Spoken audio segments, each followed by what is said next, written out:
Oh, c'est David. Alors, nous sommes à Tokyo, je sors du ciné, je suis allé voir un film très attendu, hein. Le film Kimetsu no Yaiba, Demon Slayer. Donc le titre c'est Kimetsu no Yaiba Mugen Shahen, qui est traduit en français par le train de l'infini, on va dire.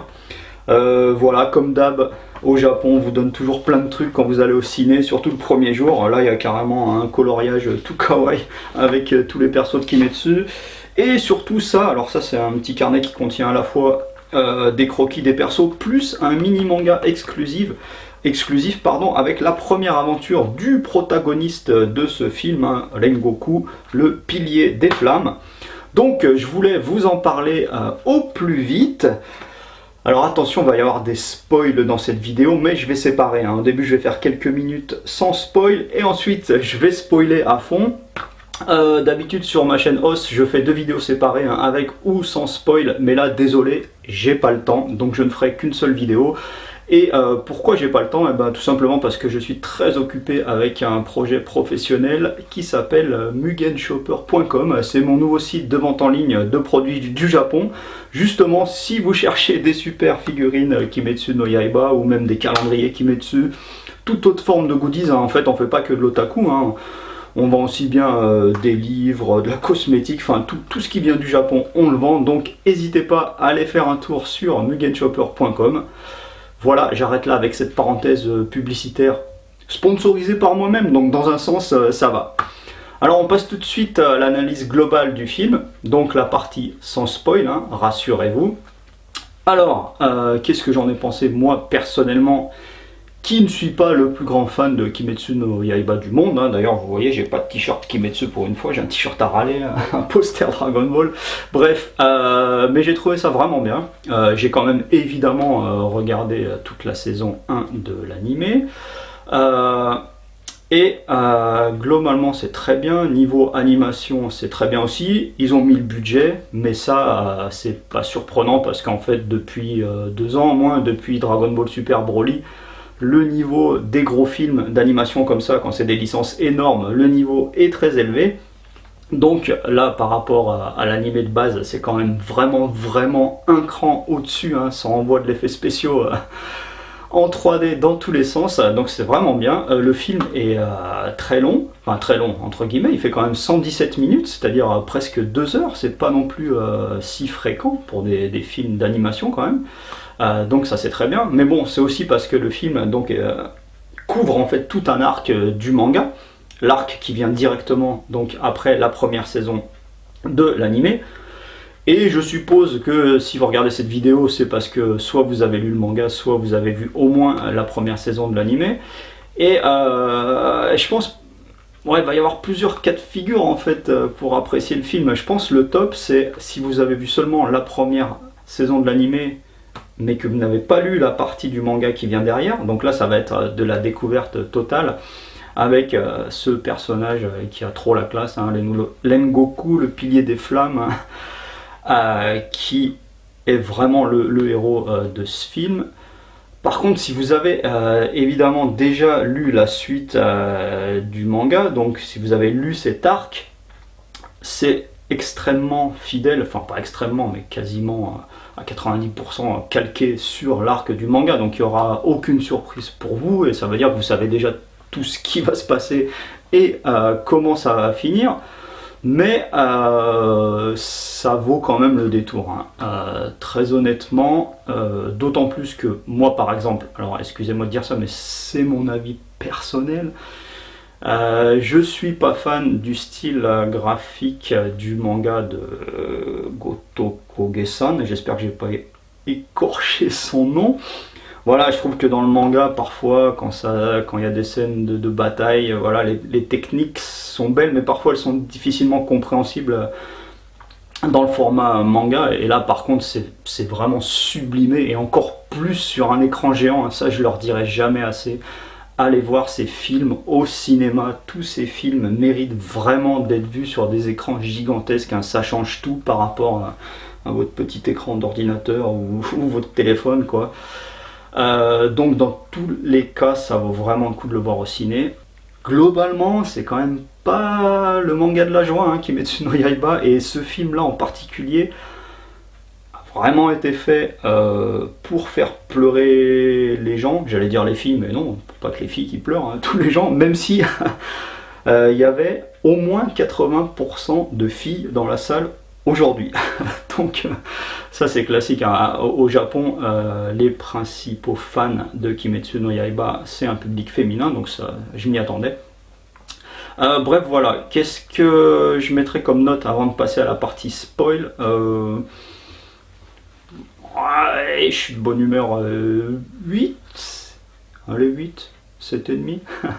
Allez, 7,5 sur 10, voire 8. Hein, voilà, vous pouvez y aller les yeux fermés, vous vous ferez pas escroquer. Enfin, je dis ça, vous pouvez y aller, j'ai aucune idée de quand il va sortir en France. J'espère pour vous qu'il va sortir en France, mais en tout cas, s'il sort, allez-y.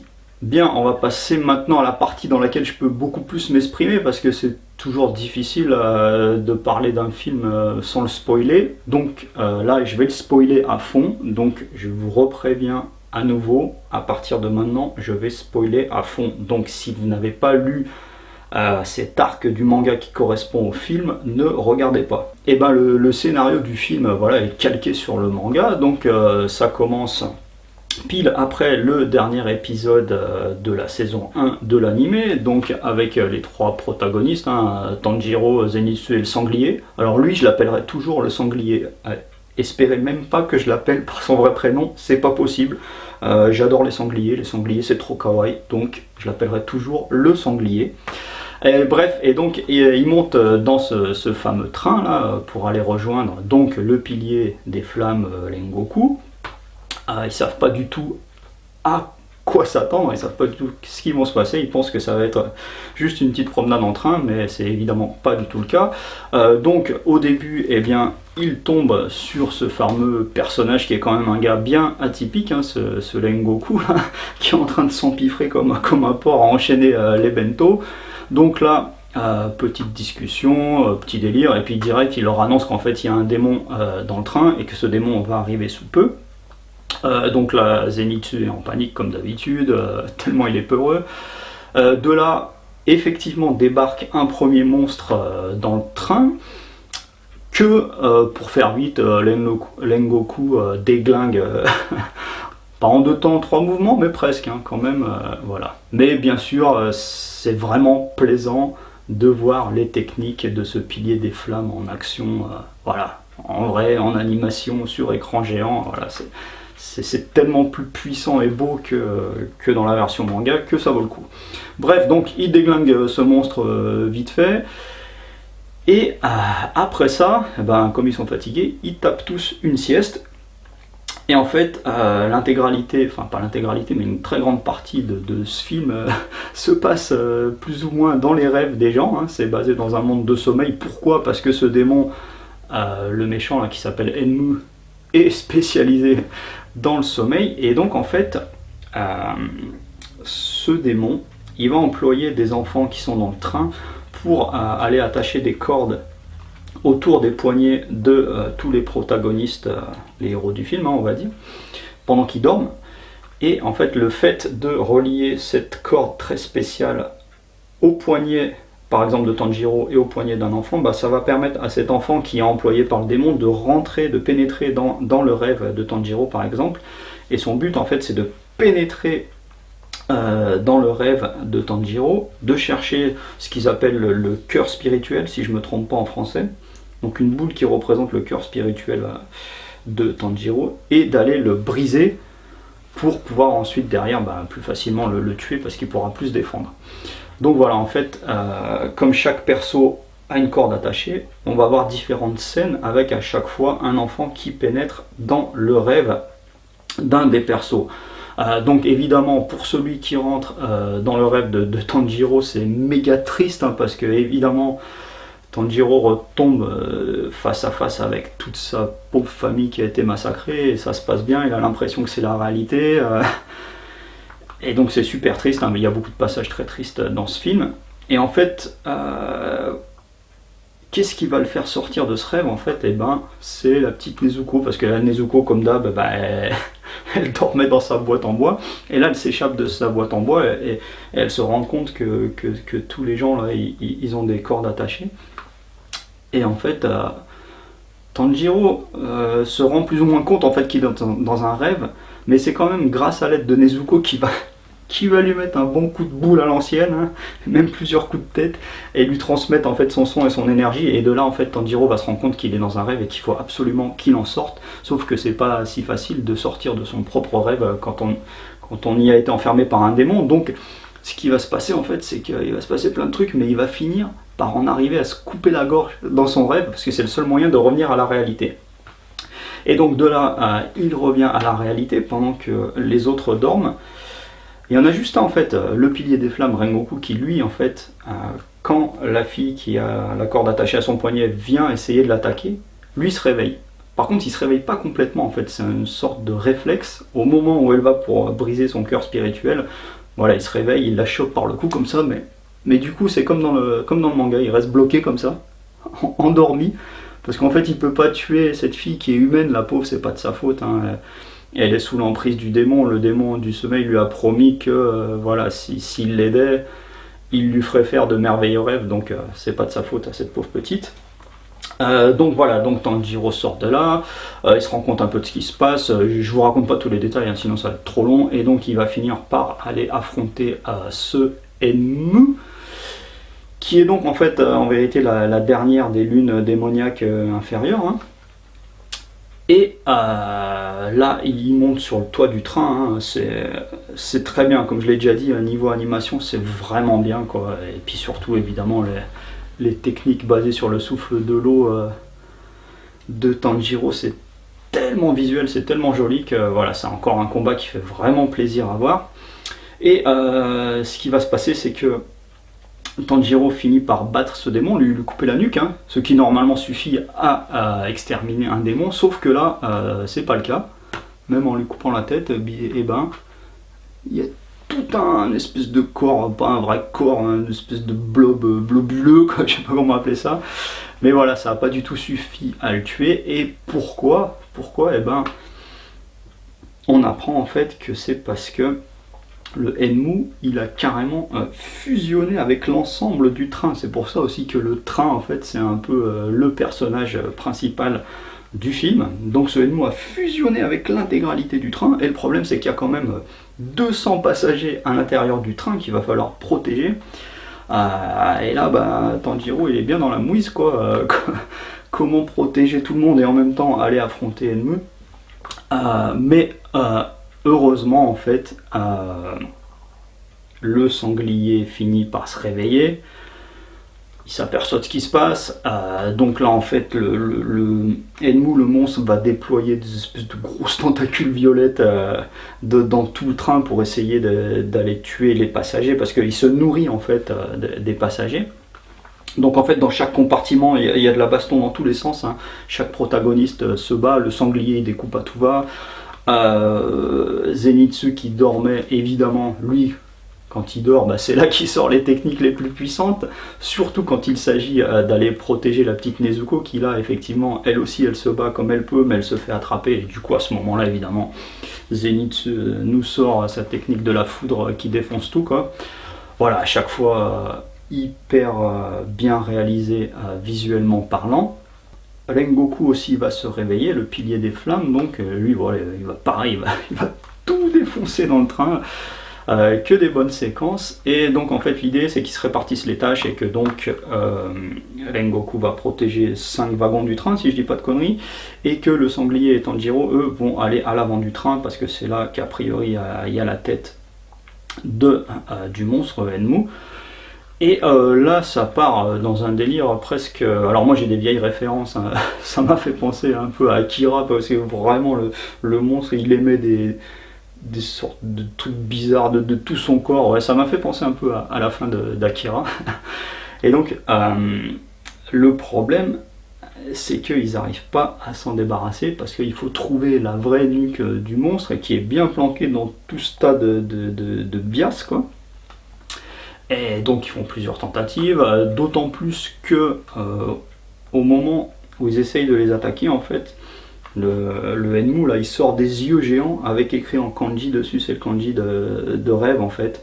Et chaque fois que Tanjiro regarde ce rêve, bah, paf, il se réendort comme ça, je sais pas combien de fois, c'est-à-dire. Et du coup, à chaque fois qu'il s'endort, bah, il est obligé de se couper la nuque dans son rêve et de revenir. Et là, paf, il retombe face à l'œil et il se réendort. Et donc, il y a plusieurs cycles comme ça. Et à un moment d'ailleurs, il est tellement embrouillé qu'il manque de peu de se couper la nuque dans la réalité, tellement il est perturbé. Et là, c'est le sanglier qui le sauve, qui lui s'en était aperçu. Sanglier qui, justement, parce qu'il porte son masque en permanence, et ben, est beaucoup moins perturbé par les gros yeux de ce monstre.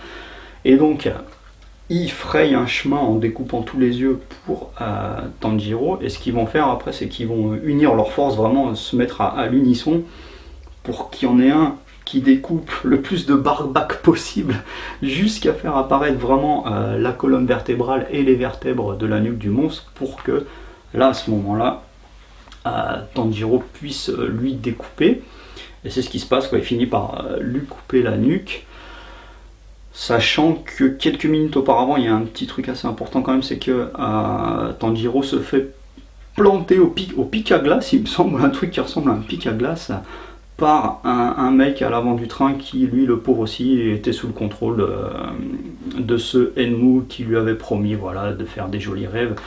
Et donc à un moment, ce mec craque et voilà, il plante, ouais, Tanjiro. Donc Tanjiro est blessé, mais réussit quand même à tuer Enmu en compagnie du sanglier.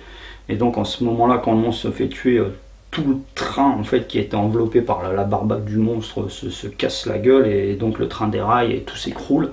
Et donc on retrouve à côté du train donc un Tanjiro blessé, le sanglier, et là Rengoku qui débarque pour aider Tanjiro à se soigner lui-même. Hein. Il lui apprend en fait qu'en se concentrant suffisamment, en se calmant, en restant concentré sur son souffle, il peut arriver à repérer quel vaisseau sanguin a éclaté pour stopper l'hémorragie en fait. Et moi j'aurais presque préféré que ça se termine là en fait, parce que là on aurait eu droit à une happy end pour une fois quoi. Mais non, pas du tout. C'est là qu'à ce moment-là déboule d'un coup comme ça très violemment Akaza, j'espère que je ne me trompe pas de son nom, qui est la troisième lune démoniaque supérieure, donc un mec ultra puissant et évidemment ultra méchant qui est là pour tuer tout le monde, on va dire, hein. Ouais, tout le monde. D'ailleurs, direct, il déboule et il va pour tuer Tanjiro, mais heureusement Rengoku intervient. Et donc de là démarre la dernière partie du film qui va être essentiellement un affrontement entre Rengoku et la troisième lune démoniaque. Pareil, hein, c'est le bouquet final du feu d'artifice de baston, des techniques à base de souffle. Hein. Là en l'occurrence le souffle du feu, donc voilà, c'est des flammes dans tous les sens, c'est magnifique. La lune démoniaque, elle a tout un tas d'attaques, notamment des attaques basées sur la pression de l'air, c'est-à-dire il met un coup de poing dans l'air, mais là, le coup de poing se répercute plus loin. Voilà, c'est très joliment réalisé, c'est rapide, ça part dans tous les sens. Mais le problème, voilà, c'est que cette troisième lune démoniaque, voilà, chaque fois qu'elle a des blessures, chaque fois que ça se fait découper en morceaux, ce Akaza, là, il se régénère en un rien de temps. Tandis que Rengoku, lui, peut pas se régénérer, donc il enchaîne blessure sur blessure jusqu'à atteindre un niveau de blessure tellement grièvement blessé qu'il peut presque plus rien. On pense qu'il va plus pouvoir se battre, et puis de là, quand même, il repense à ses parents, à son petit frère, tout ça, et il regagne un coup d'énergie, et là, il nous fait une technique magnifique, et il arrive à entailler le cou de la troisième lune jusqu'à moitié là, et on croit que ça va être bon, on y croit vraiment que ça va être bon quoi. Et en plus le jour va se lever. Et comme vous le savez, les démons, voilà, ils peuvent se balader et se battre que la nuit. Et donc voilà, on se dit que le jour se lève, il va fondre et tout. Et c'est très violent quand même, parce que la lune démoniaque, voilà, elle enfonce carrément son avant-bras dans le torse de Rengoku, donc il est grièvement blessé, mais du coup il en profite pour coincer en fait l'avant-bras de cette lune démoniaque pour le retenir et essayer de continuer à lui trancher le cou. mais ça suffit pas. Et là, à ce moment-là, il y a Tanjiro qui est blessé, mais qui veut quand même y aller, le sanglier aussi qui y va. Et malheureusement, l'autre gars, il esquive, et du coup, il arrive à se retrouver avec les bras coupés, ce qui l'arrange en fait, parce que ça lui permet de s'échapper vraiment, et il part en courant dans la forêt au moment où le soleil se lève, et là, Tanjiro fait tout ce qu'il peut, il le balance une épée qui le traverse, mais comme le gars se régénère tellement vite, et ben, du coup, il parvient à s'échapper, sauf que, comme je vous l'avais dit avant, il a quand même grièvement blessé Lengoku, et il lui a laissé ça quand même enfoncé dans la poitrine. Et donc voilà, là il va y avoir de longues minutes ultra larmoyantes où Lengoku est en train d'y passer, et voilà, il veut quand même faire un dernier discours à Tanjiro. C'est terriblement larmoyant. Moi je trouve qu'il a un côté All Might en fait, de Boku no Hero Academia. Déjà, pas simplement parce qu'ils sont blonds tous les deux, mais aussi dans sa façon de parler. Il utilise toujours le mot shonen à la fin, Tanjiro shonen, comme All Might dit Midoriya shonen. Enfin, j'ai trouvé qu'il y avait des similarités en fait dans leur façon d'être entre All Might et Eren Loco. Alors peut-être il n'y a que moi, tant pis, mais voilà, moi ça m'a fait penser à ça. Toujours est-il que voilà, c'est terriblement triste et larmoyant, ils chialent tous comme des fous, et voilà, je veux pas vous raconter ça, je préfère vous laisser l'émotion quand vous le verrez, le film par vous-même, pardon. Mais en tout cas voilà, c'est comme ça que ça finit. Donc comme je disais, bah voilà, très très bon film quand même. J'ai passé un bon moment, enfin un bon moment, c'est un peu trop triste quand même, ça manque un peu d'espoir et qu'on sente de temps en temps que les choses peuvent se passer bien. Dans Kimetsu no Yaiba, c'est pas trop ça, hein, par rapport à du One Piece, du My Hero Academia ou tout un tas d'autres animés, c'est quand même dur et triste. Mais c'était très bien. Voilà, j'ai déjà beaucoup trop parlé. Si vous avez des questions, posez-les moi dans les commentaires, j'essaierai d'y répondre, sachant que d'ici 2 heures, j'aurais déjà oublié la moitié du film, désolé.